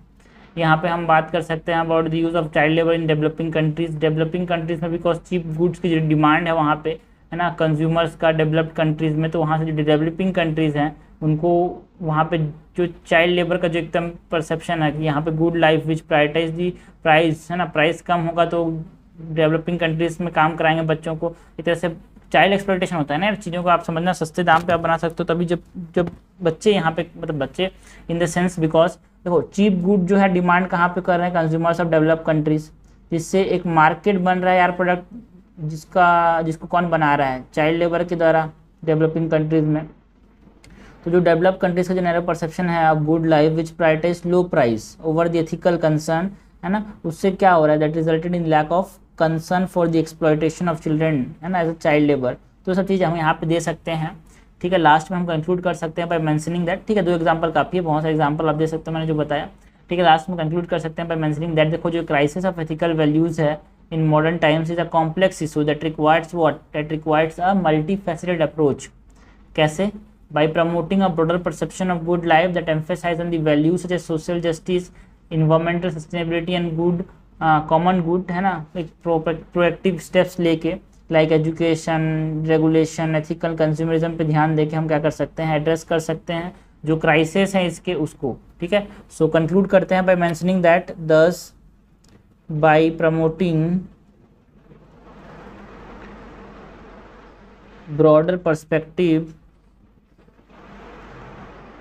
or broader perception of the good life that emphasize values such as social justice,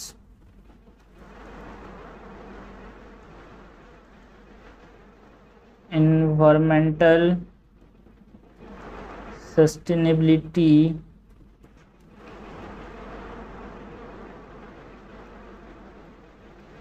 and taking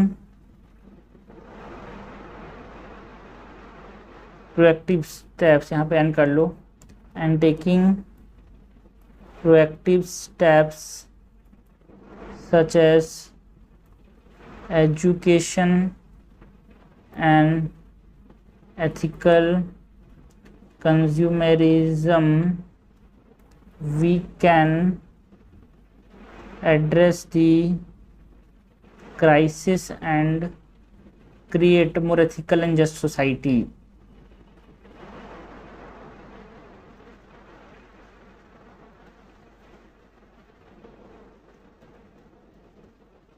देखो बड़ा conclusion हो गया, छोटा करने का तरीका क्या है, 10 by taking proactive steps education, ethical consumerism, we can address the crisis and create more ethical and society. तो यहाँ से आप यहाँ पे कंक्लूड कर सकते हो, बट मैंने थोड़ा सा बड़ा किया है, ठीक है, 15 नंबर के हिसाब से। सो सोशल जस्टिस को प्रमोट कर सकते हैं, इन्वायरमेंटल सस्टेनेबिलिटी को प्रमोट कर सकते हैं, इन सब चीज़ों से। सो हमने कंक्लूड कर दिया भाई, ठीक है। तो एक बार क्वेश्चन देखते हैं, क्वेश्चन क्या था हमारे पास, क्वेश्चन था the crisis of ethical values in modern time is traced to a narrow perception of good life discuss, ठीक है। तो पहले तो हमने बताया कि जो क्राइसिस ऑफ एथिकल वैल्यूज आ क्यों रहे हैं, because of the narrow perception of what, materialism, individualism, consumerism की वजह से। तो पहले हमने एम्फेसाइज किया कि वैसे मटेरियलिज्म एंड कंज्यूमरिज्म की वजह से एक नैरो पर्सपेक्टिव आ रहा है, उसमें हमने एग्जांपल दिया फैशन इंडस्ट्री का यार, ठीक है, कैसे फैशन इंडस्ट्री में हमारे पास जो लोग प्रायोरिटाइज कर रहे हैं फैशन को, है ना, किसके एक तरह से लेबर एक्सप्लॉयटेशन हो रहा है जिसकी वजह से इन्वायरमेंटल डिग्रेडेशन हो रहा है जिसकी वजह से, है ना। सो हमने बताया। उसके बाद हमने इंडिविजुअलिज्म के बारे में बताया, कैसे जो इंडिविजुअलिज्म है जिसमें लोग प्रायोरिटाइज कर रहे हैं अपने खुद के फाइनेंशियल सक्सेस को ओवर इनइक्वालिटी, तो उसकी वजह से हमारे पास सम गुड कॉमन गुड नहीं आ पा रहा है, इनइक्वालिटी बहुत ज़्यादा बढ़ रहा है यार। लास्ट में हमने कंक्लूड किया बाय मेंशनिंग दैट जब हम ब्रॉडर पर्सपेक्टिव को यहाँ पे प्रमोट करेंगे, जहाँ पे सोशल जस्टिस पे हम एम्फेसाइज कर रहे हैं, इन्वायरमेंटल सस्टेनेबिलिटी पे एम्फेसाइज कर रहे हैं, और वो कैसे कर सकते हैं भाई, bye promoting education, bye promoting ethical consumerism, bye promoting regulations, है ना, bye promoting community and social movement, है ना। उस प्रकार से हमें जो क्राइसिस है उसको हम क्या कर सकते हैं, एड्रेस कर सकते हैं, और एक हमारे पास एथिकल एंड जस्ट सोसाइटी हम बना सकते हैं। नेक्स्ट क्वेश्चन की बात करते हैं। क्वेश्चन नंबर 11 क्या है, increase national wealth did not result in equitable distribution of its benefit. It has created only some enclave of modernity and prosperity for a small minority at the cost of the majority justify. ठीक है, तो हमारे पास ये जो question है एक तरह से राइजिंग इनइक्वालिटीज की बात कर रहे हैं यार। फिर से पढ़ते हैं। Increased national wealth did not result in equitable distribution of its benefit. It has created only some enclaves of modernity and prosperity for a small minority at the cost of the majority justify. ठीक है, तो यहाँ पे हम introduce कर सकते हैं answer को by giving और introducing about the rising inequalities in the country.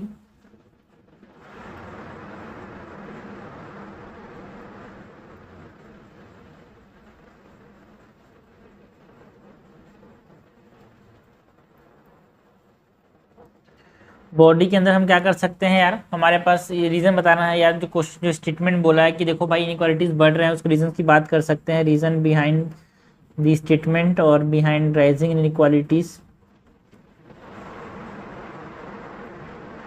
And examples की बात करना है कि कैसे हमारे पास एनक्लेव्स का फॉर्मेशन हो रहा है यार, है ना। स्मॉल माइनॉरिटी की बहुत ज़्यादा प्रॉस्पेरिटी हो रही है, मेजॉरिटी का नुकसान हो रहा है।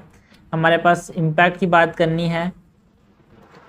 इम्पैक्ट ऑफ जीएस के आंसर से लिख सकते हैं, इम्पैक्ट ऑफ इनइक्वालिटी प्लस उसको रिजॉल्व कैसे कर सकते हैं उसकी बात करनी है। कंक्लूजन के अंदर हम कंक्लूड करेंगे कैसे, with a way forward.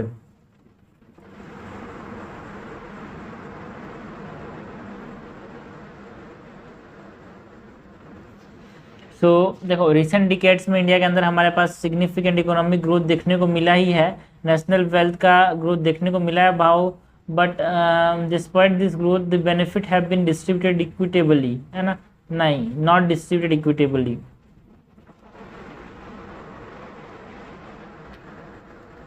In recent decades, है ना, हमारे पास एक एनक्लेव्स देखने को मिले यार मॉडर्निटी का, है ना, प्रॉस्पेरिटी कुछ स्मॉल माइनॉरिटी का ही हुआ है। इन recent decades many countries including India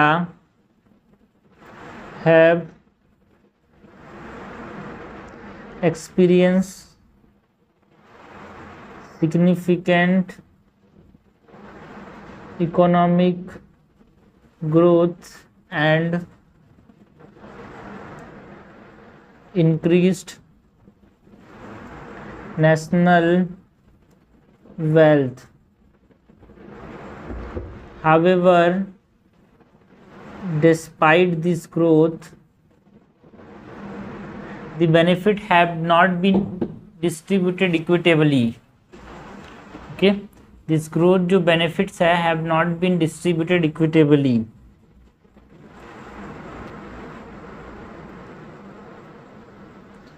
Benefits have not been distributed equitably. इसके रीजंस की अगर बात करें,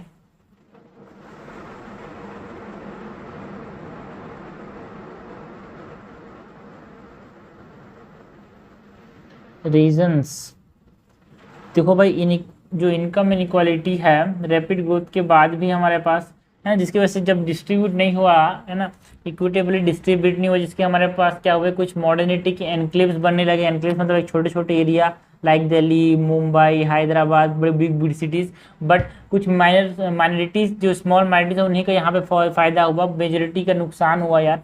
तो उसी की हमको बात करनी है कि रीजन्स क्या रहे इसके। Economic inequality is a reason,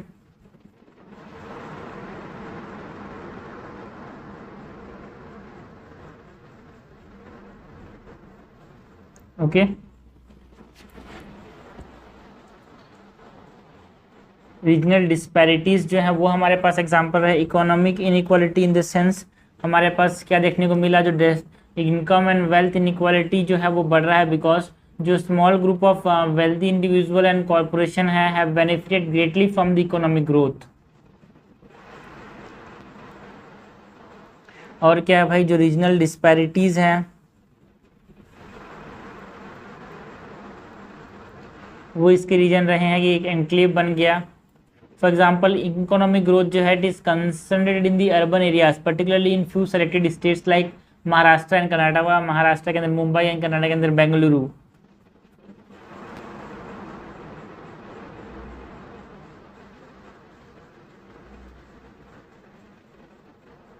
तो इसमें थोड़ा सा इकोनॉमिक इनइक्वालिटी के बारे में थोड़ा लिख देते हैं यार, ठीक है। सो यहाँ पे हमको देखने को मिला है कि जो small group of wealthy individuals and corporation have been benefited greatly from the economic growth. Small group of wealthy individual and corporation have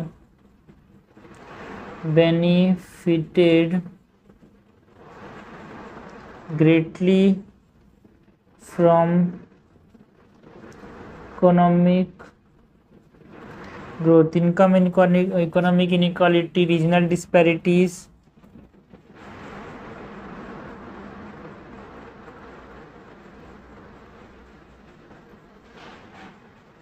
regional disparities के हमें देखने को मिला कि जो इकोनॉमिक ग्रोथ है has been concentrated in urban areas.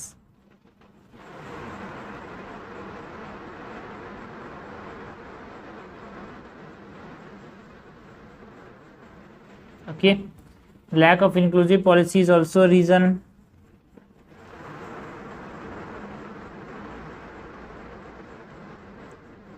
For rising inequalities यार, because बहुत सारे इंडिया की ऐसी policy they are not design with inclusivity in the mind. For example है ना, the focus on large scale industrialisation has led to displacement of farmers and rural communities. The focus on large scale industrialization has led to the displacement of farmers and rural communities. Corruption भी एक कारण है भाई increasing inequality का, because है ना crony capitalism where business interests are favored over public goods.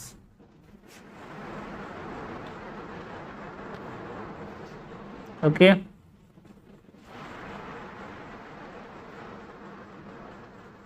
crony capitalism where business interests are favored over the public good has resulted in the concentration of wealth in the hands of few individuals। ठीक है, कुछ individuals कुछ communities के अंदर ही हमारे पास देखने को मिला। सो ये हमारे पास रीजन्स हो गए। नाउ एग्जांपल्स की बात करें कि कुछ ऐसे एनक्लेव बने हैं भाई मॉडर्निटी एंड प्रॉस्पेरिटी के। तो देखो रिचेस्ट 1% जो है ना, या फिर हम बात कर सकते हैं rapid growing cities like Mumbai and Bengaluru have been hub of the economic growth and modernity. However the benefit है ग्रोथ का have been concentrated in the hands of a group of wealthy individuals and corporations। ठीक है, Oxfam के report के हिसाब से हम बता सकते हैं the richest 1%। so यहाँ पे हम बात कर सकते हैं about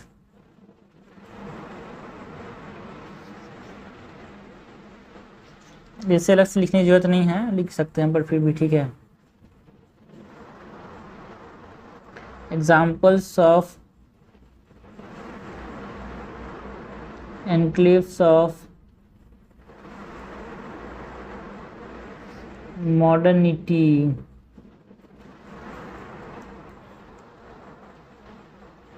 the rapid growth of cities such as Mumbai and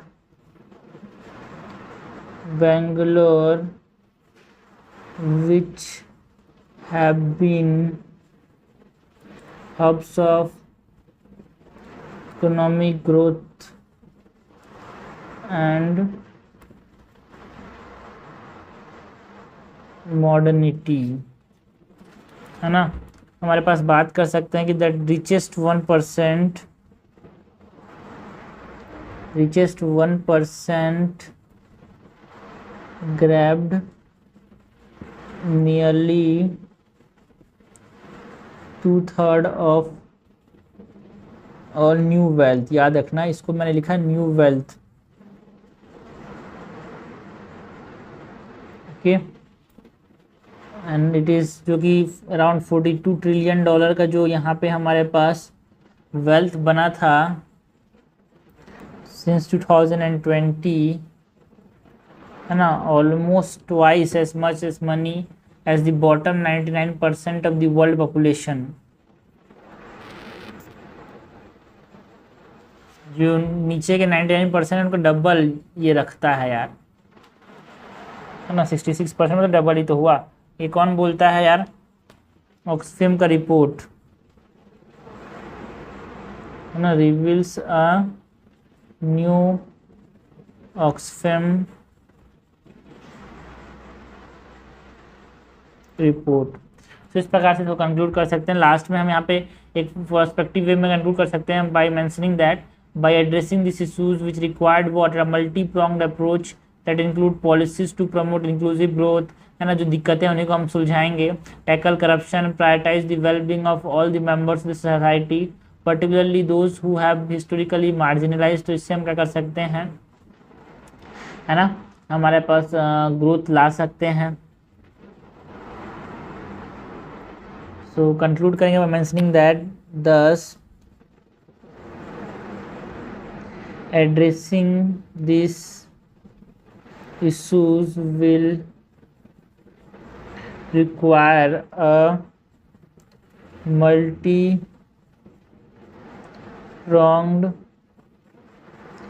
approach that include policies to promote inclusive growth, tackle corruption and prioritize the well-being of all the members of society.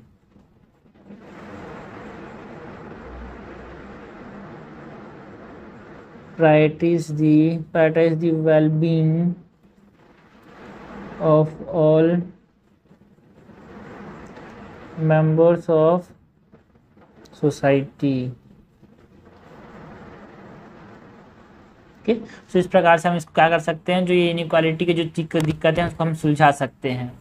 ठीक है, हमारे पास एक तरह से एंगेजमेंट जो है, participation जो है, ट्रांसपेरेंट एंड अकाउंटेबल मैनर से जब हम पॉलिसीज बनाएंगे, सारे स्टेक होल्डर्स का एंगेजमेंट एंड पार्टिसिपेशन को जब हम क्या करेंगे, बढ़ावा देंगे, सो हम एक more just and equitable society बना सकते हैं for Indians. So only then can we hope to create a more just and equitable society for all Indians। ठीक है, सो क्वेश्चन क्या था भाई? क्वेश्चन था हमारे पास, increase national wealth did not result in equitable distribution of its benefit. It has created only some enclaves of modernity and prosperity for all small minority at the cost of the majority. Justify से पहले तो हमने introduce किया भाई, ये देखो जो economic growth है वो सिग्निफिकेंटली कुछ हाथों में ही रहा है, तो डिस्ट्रीब्यूट नहीं हुआ इक्विटेबली। रीजंस की बात की तरह की इकोनॉमिक इनइक्वालिटीज़, हमारे पास कुछ ग्रुप ऑफ वेल्थी इंडिविजुअल्स ही हमारे पास सारे पैसे रख लिए हैं, है है ना। रीजनल डिस्पैरिटीज़ है भाई, जनरली अर्बन एरियाज में concentrated economic growth, lack of inclusive policies. For example हमने जो लार्ज स्केल इंडस्ट्रियलाइजेशन पे जो फोकस किया गया उससे फार्मर्स एंड रूरल कम्युनिटी को डिस्प्लेसमेंट सहना पड़ा, ठीक है। तो उसकी वजह से भी हमारे पास इनइक्वालिटी देखने को मिला यार। करप्शन एक बहुत बड़ा इशू रहा है, बिकॉज जो क्रोनी कैपिटलिस्ट है वो बिजनेस इंटरेस्ट को ध्यान में ज़्यादा देते हैं as compare to public good, ठीक है। तो हमने बताया एग्जांपल्स की बात की भाई कौन कौन से एनक्लेव्स हैं मॉडर्निटी के, for example Mumbai and Bengaluru, है ना, जहाँ पे मॉडर्निटी बहुत ज़्यादा देखने को मिली, एनक्लेव देखने को मिला यार इकोनॉमिक ग्रोथ का, है ना। कुछ 1% रिचेस्ट जो है, जो हमारे देश के अंदर 1% जो रिचेस्ट लोग हैं उन्होंने 66% का वेल्थ रखा हुआ है यार, एक ऑक्सफैम रिपोर्ट बता रहा है। और 2020 के बाद जो $42 ट्रिलियन जो वेल्थ जनरेट हुआ है उसका भी हमारे पास 1% कौन किसने, मतलब उसका भी 66% किसने लिया है, रिचेस्ट 1% ने लिया है। तो इस प्रकार से हमने बताया, ठीक है। लास्ट में हमने एक वे फॉरवर्ड के साथ कंक्लूड किया कि हमने बोला कि देखो हमारे पास ऐसे पॉलिसी पे फोकस करना चाहिए जो कि इंक्लूसिव ग्रोथ को प्रमोट करे, टैकल करे करप्शन को एंड प्रायोरिटाइज करे wellbeing of all the members. तो इससे हम क्या कर पाएंगे कि more just and equitable society बना पाएंगे इंडियंस के लिए। नेक्स्ट क्वेश्चन की बात करते हैं। क्वेश्चन नंबर 12 क्या है, discipline generally implies following the order and subordination, however it may be counter productive for the organisation, discuss. हमको बात किसकी करनी है, डिसिप्लिन की बात करनी है। फिर से पढ़ते हैं क्वेश्चन को। Discipline generally implies following the order and subordination, however it may be counter productive for the organisation, discuss, ठीक है। सिंपल सा क्वेश्चन है, बट हाँ एक तरह से आप समझना चीज़ों को, हमको समझना जरूरी है यार PYQ से कैसे लिखना है हम। तो इंट्रोडक्शन में हम क्या लिख सकते हैं, we can explain about discipline,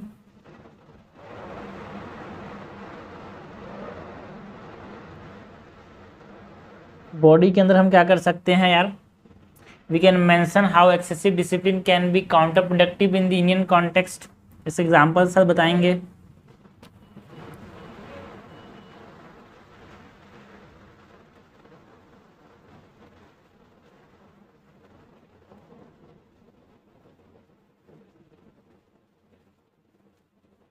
तो एग्जाम्पल के साथ बताएंगे, है ना, and how to overcome it उसको बताना है यार।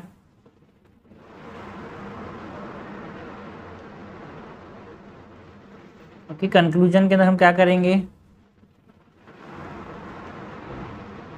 हमें कंक्लूड करेंगे with a way forward.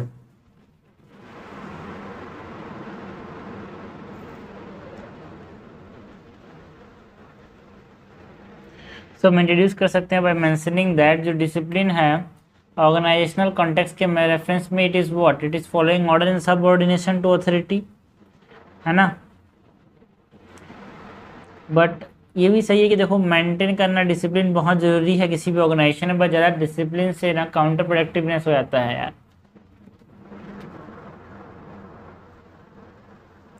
Discipline in and organizational context generally implies following orders and subordination to authority। Okay, but कुछ एग्जांपल्स हैं कि यहाँ पे how excessive discipline can be counter productive in Indian context.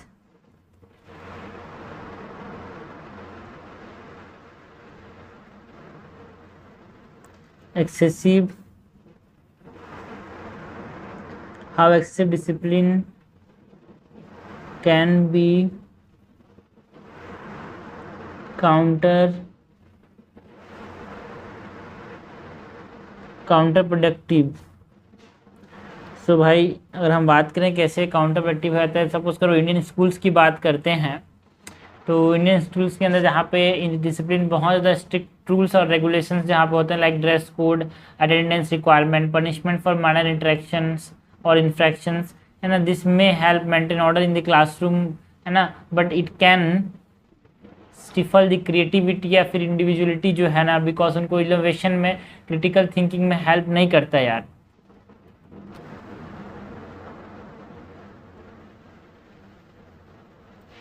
Indian school के example की बात कर रहे हैं,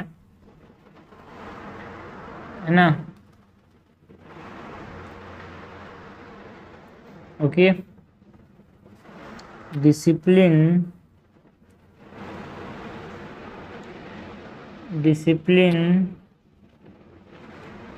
is enforced through strict, ऐसे लिखते हैं, in many Indian schools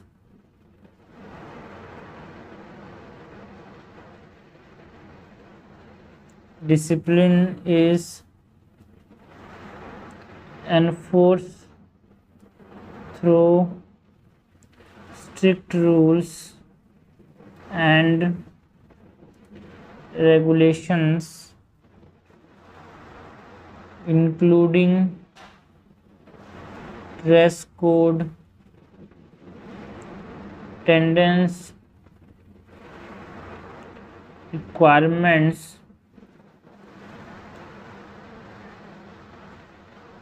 etc.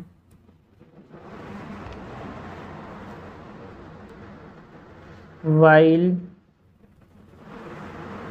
this may help maintain order in the classroom, it can also stifle creativity and individuality. Okay, तो ये इंडियन स्कूल्स का एग्जांपल हो गया। और हम बात करेंगे कैसे इंडियन ब्यूरोक्रेसी के अंदर एक्सेस डिसिप्लिन जो है काउंटर प्रोडक्टिव हो सकता है।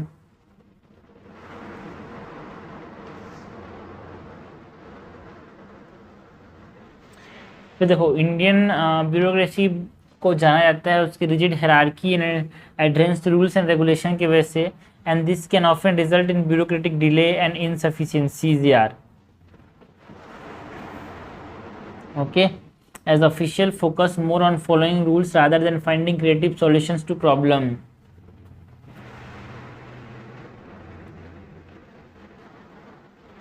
यहाँ पे लिख सकते हैं that the Indian bureaucracy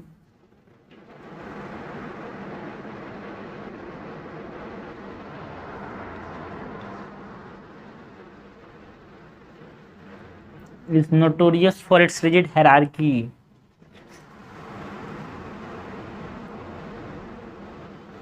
Is notorious for its rigid hierarchy and adherence to rules and regulation, and this adherence to rules and regulation can often result in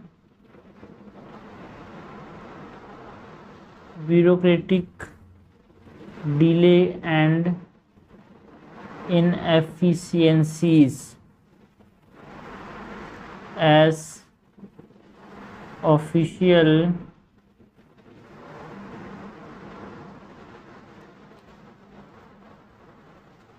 focus more on following rules rather than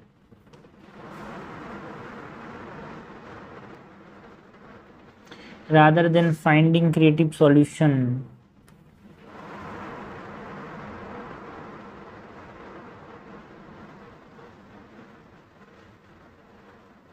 to problems। ठीक है, अगर हम बात करें Indian military के अंदर भी बोल सकते हैं, बिकॉज इंडियन मिलिट्री को जाना ही आता है कि यहाँ पे बहुत ज़्यादा डिसिप्लिन रखते हैं यार।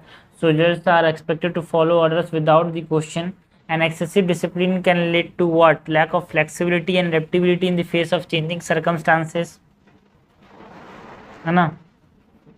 तो उसकी बात भी कर सकते हैं। मैन्युफैक्चरिंग सेक्टर की बात कर सकते हैं यार, बिकॉज जो हो जहाँ पे strict adherence to rules and regulations जो मैन्युफैक्चरिंग कंपनीज हैं वो एक तरह से क्या करती हैं, एम्फेसिस करते हैं इस पे, and this can often lead to decrease in creativity and innovation, जिससे क्या होता है लैक ऑफ कम्पिटिटिवनेस देखने को मिलता है ग्लोबल मार्केट के अंदर, and Indian companies fail to keep up with the latest technological advancement. ठीक है, तो इंडियन मैन्युफैक्चरिंग सेक्टर का एग्जांपल देख लेते हैं यार यहाँ पे।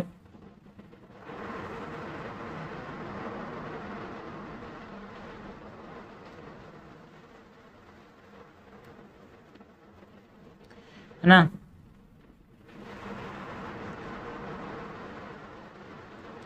in many Indian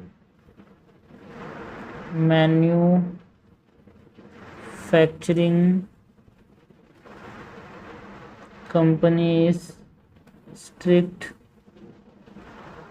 adherence to rules and regulation is emphasized, often at the expense of creativity and innovation. Okay, and this can result in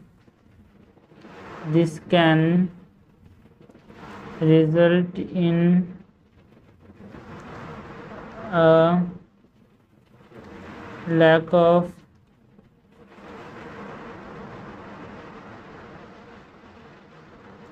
competitiveness in the global market as Indian companies fail to keep up with the latest technological advancement। Okay, so ये सब चीज़ हमको बता रहा है कि देखो जहाँ पे ज़्यादा एक्सेसिव डिसिप्लिन भी होता है वो भी काउंटर प्रोडक्टिव हो सकता है। सो लास्ट में कंक्लूड कर सकते हैं by mentioning that in order to, in conclusion, while discipline is essential to maintain order and productivity in any organization, excessive discipline can sometimes be counterproductive. So therefore it is crucial for organization to strike a balance between discipline and encouraging creativity, flexibility in order to maximize production and achieve their goals. Therefore it is crucial for organizations to strike a balance between maintaining discipline and encouraging creativity and flexibility in order to maximize productivity and achieve their goals. Okay, balance बनाना जरूरी है भाई, creativity and flexibility को भी maintain करना जरूरी है जिससे वो कर पाए, प्रोडक्टिविटी को मैक्सिमाइज कर पाएंगे, उनके गोल्स को अचीव कर पाएंगे। ठीक है, सो क्वेश्चन क्या था यार, discipline generally implies following the order and subordination, however it may be counterproductive for the organization। पहले तो हमने बताया कि देखो बिल्कुल सही बात है यार, काउंटरप्रोडक्टिव हो सकता है बिकॉज डिसिप्लिन का मतलब क्या है, adherence to what, orders and subordination. Excessive discipline जो है वो काउंटरप्रोडक्टिव हो सकता है। हमने एग्जांपल्स दिया कैसे इंडियन स्कूल्स के अंदर जहाँ पे स्ट्रिक्ट ड्रेस कोड, अटेंडेंस को फॉलो करना पड़ता है, छोटी छोटी गलतियों पे जहाँ पे पनिशमेंट्स देखने को मिलते हैं यार, वहाँ पे क्या होता है, एक तरह से जो क्लासरूम के अंदर चीज़ें हैं बट उससे उनकी क्रिएटिविटी, इंडिविजुअलिटी, उनकी इनोवेशन, क्रिटिकल थिंकिंग को अफेक्ट होता है। इंडियन ब्यूरोक्रेसी के अंदर हमने बात की जहाँ पे एक strict hierarchy and adherence to rules and regulation की बात होती है, वहाँ पे है ना, उसकी वजह से कभी कभी यहाँ पे ऑफेंड देखने को मिलता है कि यहाँ पे ब्यूरोक्रेटिक डिले हो सकता है, इनसफिशिएंसीज देखने को मिलती है, बिकॉज ऑफिसर्स जो है रूल्स पे स्टिक करना ज़्यादा ध्यान देंगे, जिससे क्या होगा क्रिएटिव सॉल्यूशंस पे उतना फोकस नहीं जाएगा यार। इंडियन मैन्युफैक्चरिंग सेक्टर पे बात कर सकते हैं, जहाँ पे अगर स्ट्रिक्ट एडहेरेंस करते हैं, जो कि मैन्युफैक्चरिंग कंपनीज फोकस करते हैं कि हम स्ट्रिक्ट एडहेरेंस करें, है ना, जुड़े रहें हमारे रूल्स एंड रेगुलेशंस के साथ, तो उससे क्या होता है यार, हमारे पास जो क्रिएटिविटी इनोवेशन वो अफेक्ट होता है, जिससे हमारे पास ग्लोबल मार्केट के लेवल पे कम्पिटिटिवनेस कम होता है, बिकॉज हमको अप टू डेट रहना पड़ेगा ना यार लेटेस्ट टेक्नोलॉजिकल एडवांसमेंट से। लेकिन जो कि हम अगर स्ट्रिक्ट एडहेरेंस से लगे रहते हैं रूल्स एंड रेगुलेशन से, तो वो नहीं हो पाता। सो कंक्लूजन में हमने बताया कि देखो भाई जरूरी क्या है, what is necessary, so it is crucial to strike a balance, एक बैलेंस बना के रखना बहुत जरूरी है। फ्लेक्सिबिलिटी क्रिएटिविटी को मेंटेन करना है, साथ ही साथ डिसिप्लिन को भी मेंटेन करना है, जिससे हम मैक्सिमाइज कर पाए प्रोडक्टिविटी को और अचीव कर पाए हमारे गोल्स को। नेक्स्ट क्वेश्चन देखते हैं, क्वेश्चन नंबर 13 क्या है, without commonly shared and widely entrenched moral values and obligation, neither the law nor democratic government nor even the market economy will function properly. What do you understand by this statement? Explain with illustration in contemporary times. Okay, so without commonly shared and widely entrenched moral values and obligation, neither the law nor democratic government nor even the market economy will function properly. What do you understand by this statement? है ना, explain और with illustration in contemporary times. ठीक है, तो एक तरह से हमको मॉरलिटी की बात करनी है यार यहाँ पे, है ना, बिकॉज विदाउट मॉरलिटी सब चीज़ बेकार है, इस तरह से बोलना चाह रहा है ये। सो इंट्रोडक्शन में हम क्या कर सकते हैं, we can introduce by explaining the statement और about morality.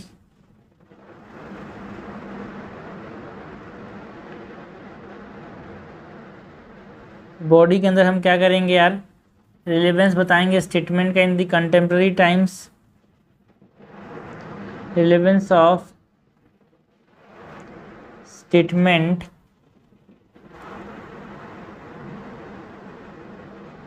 In contemporary times.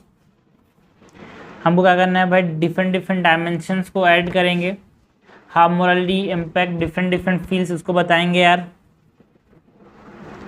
various dimensions and how morality impact various fields, उसकी बात करेंगे एंड इसको सब्सटेंशिएट करेंगे विथ एग्जांपल्स एंड कंक्लूजन में एक प्रोस्पेक्टिव वे अहेड देंगे। ठीक है, सो स्टार्ट करते हैं भाई आंसर को। जो ये स्टेटमेंट है क्या बोल रहा है, स्टेटमेंट फिर से पढ़ते हैं, without commonly shared and widely एंट्रेंस्ड moral values and obligation, neither the law not diplomatic government nor even the market economy will function properly. What do you understand by this statement? Explain with illustration in the contemporary times. Example के क्या बताना चाह रहा है ये जो statement है ना, it is emphasizing on the importance of ethical and moral values in functioning of any society. Okay, this statement emphasize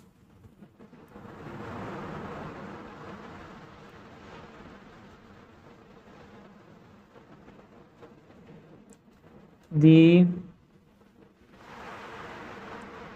importance of ethical and moral values in the functioning of any society।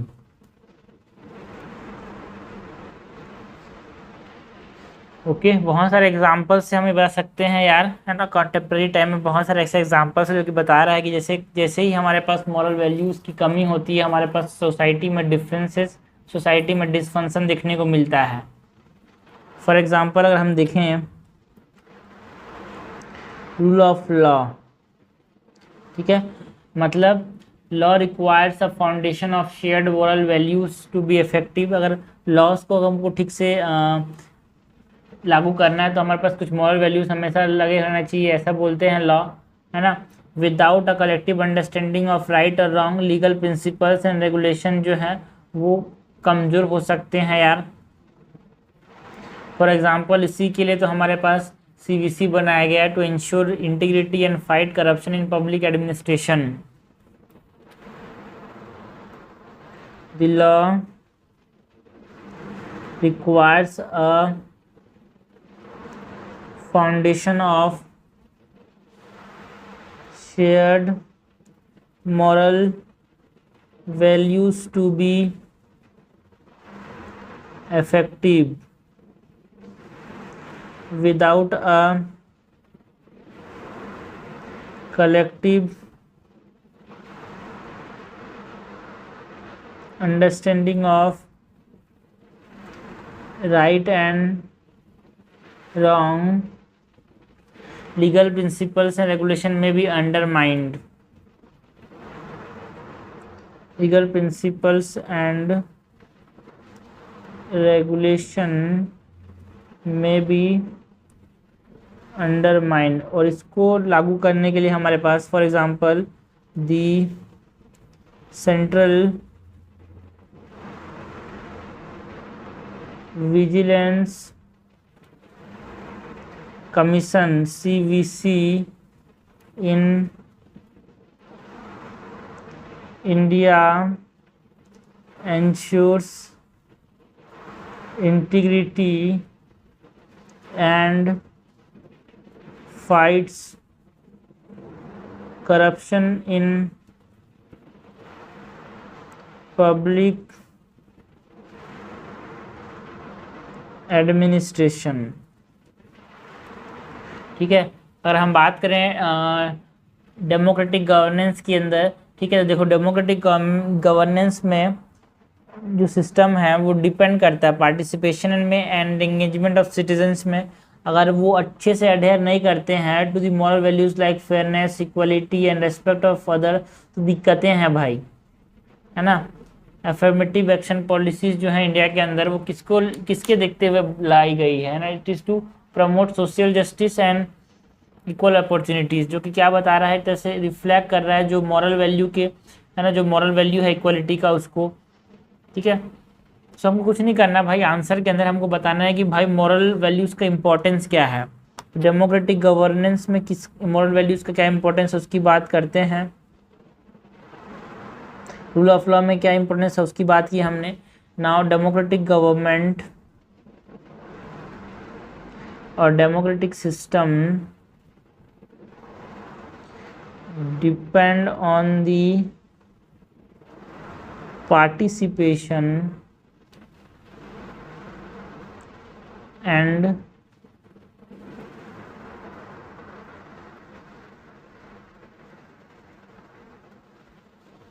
engagement of citizen who adhere to moral values such as fairness, equality and respect for others. For example, affirmative action जो policies है जो पिछड़े वर्ग के लिए जो affirmative action like reservation जो हम प्रमोट कर रहे हैं in India, promotes what, promotes social justice and equal social justice and equal opportunities reflecting the moral value of equality।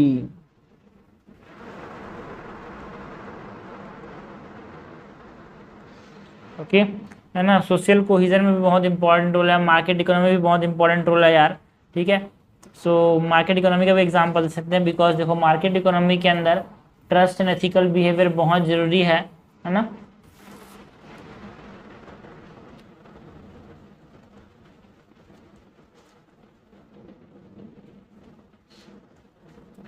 Example के तौर पे हमारे पास ये बोल सकते हैं that N efficient market economy requires trust and ethical behavior among participants, है ना, जिसमें हमारे पास ऑनेस्टी, इंटीग्रिटी, फेयरनेस, है ना, ट्रांसपेरेंसी की बात आती है। फॉर एग्जांपल हम इलस्ट्रेट करें, so the food safety and standard authority of India जो है फसाई, ऐसे बोल सकते हैं, food safety and standard authority of India है ensures transparency and consumer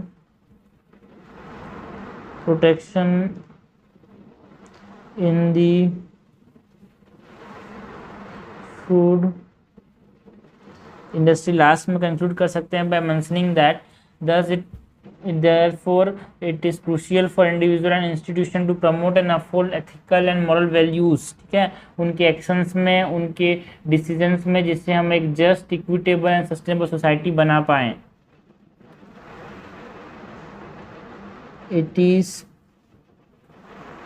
therefore crucial for individuals and institution to promote and uphold ethical and moral values in their actions and decisions in order to create a more just, equitable and sustainable society।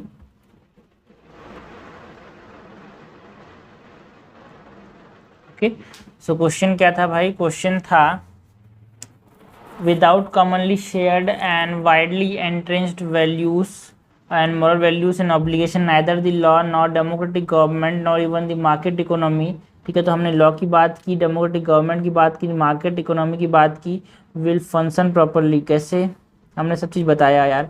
What do you understand by this statement, explain with illustration in contemporary times, तो illustration हमसे बताया जो examples जो मैंने बोले हैं, ठीक है। सो हमने पहले तो इंट्रोड्यूस किया कि देखो भाई बहुत ज़रूरी है यार एम्फेसाइज करना, जो स्टेटमेंट है वो एम्फेसाइज कर रहा है एथिकल एंड मॉरल वैल्यूज़ पे। हमने रूल ऑफ लॉ की बात की, कैसे हमारे पास रूल ऑफ लॉ के अंदर अगर ठीक से हमारे पास कलेक्टिव अंडरस्टैंडिंग नहीं रही, है ना, राइट एंड रॉन्ग की, तो दिक्कतें हो सकती हैं, प्रिंसिपल्स रेगुलेशन में भी अंडरमाइन।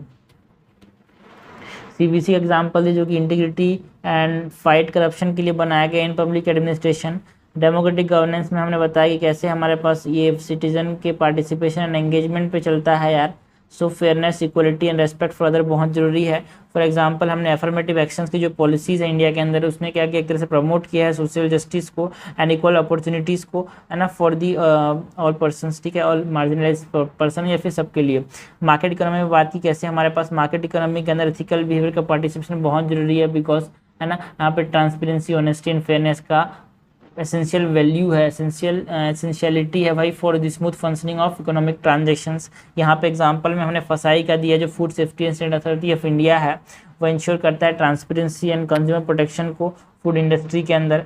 तो लास्ट में हमने कंक्लूड किया बाय मेंशनिंग दैट ये बहुत ज़रूरी है to uphold the ethical and moral values, है ना, जिससे हम क्या कर पाएँ, एक just, equitable and sustainable society बना पाएँ। तो हमको अपहोल्ड करना है एथिकल एंड मॉरल वैल्यूज़ को, किस में, हमारे एक्शंस में, हमारे डिसीजन में। तो ये हमने कंप्लीट किया यार क्वेश्चन जो 2017 में आए थे सेक्शन बी से, एथिक्स के क्वेश्चन की बात कर रहे हैं, जीएस पेपर 4। इसके बाद 2016 में देखेंगे क्वेश्चन कौन कौन से आए थे।